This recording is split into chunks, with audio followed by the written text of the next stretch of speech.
Ayan, dahil last day na namin today, naligo muna kami sa dagat. I mean, sila lang naligo kasi meron ako. Hindi pwede maligo. Sayang. Ayan, yung anak kong adik sa picture. Picture na naman. Ayan, iyan ang itsura ng aking likod ng bahay. Ayan, lumaki na yung mga tinanim kong mga halaman. Pati yung mga nyug na tinanim ko, malaki na din, tumubo na. Ayan na siya.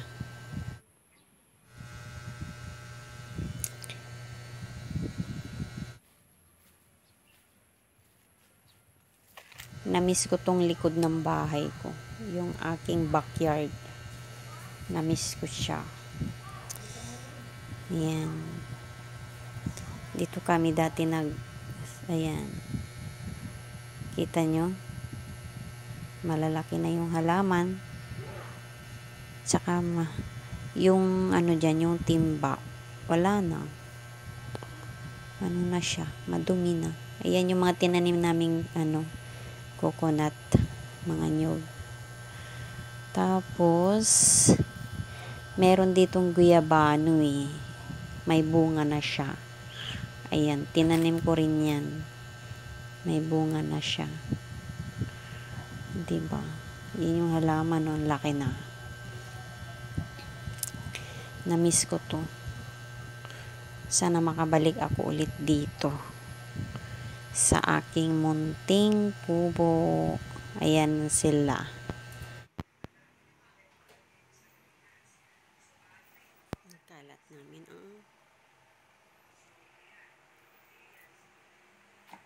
Okay ka lang, Doy?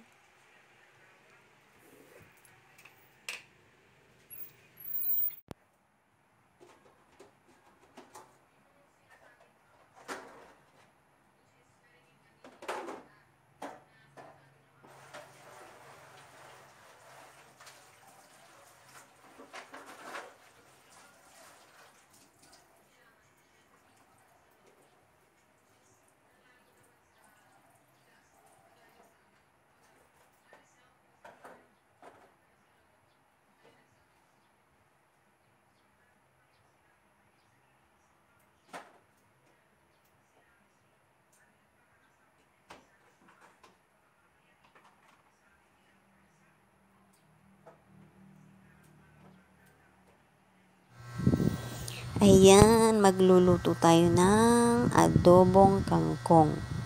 Kinuha to ng asawa ng pamangkin ko dun sa likod ng bahay. Kasi marami dun tumutubong kangkong. Ang dami. Kaya ayan, pandagdag ulam namin. Kasi yung ulam namin ay pritong isda.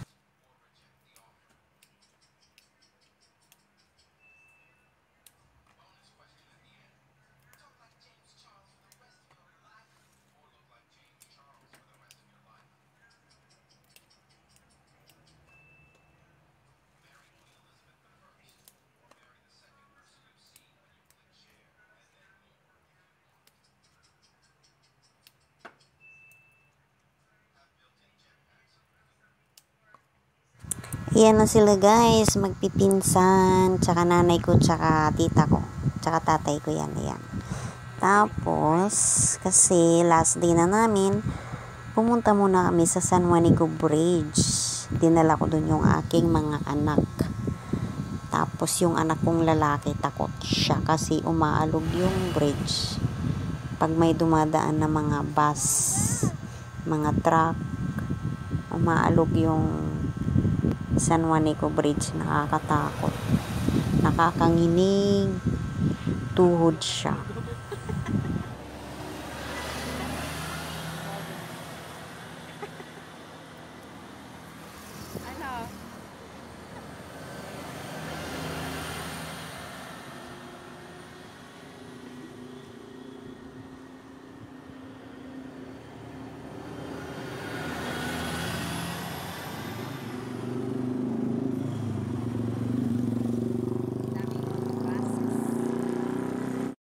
natatakot na yan. Natatakot. Umaalog yung bridge.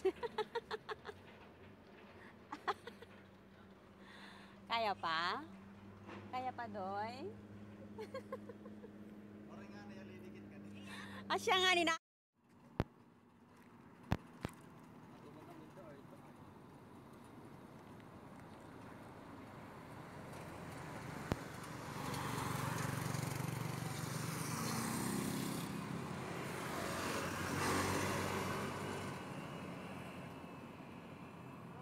Ganda, oh.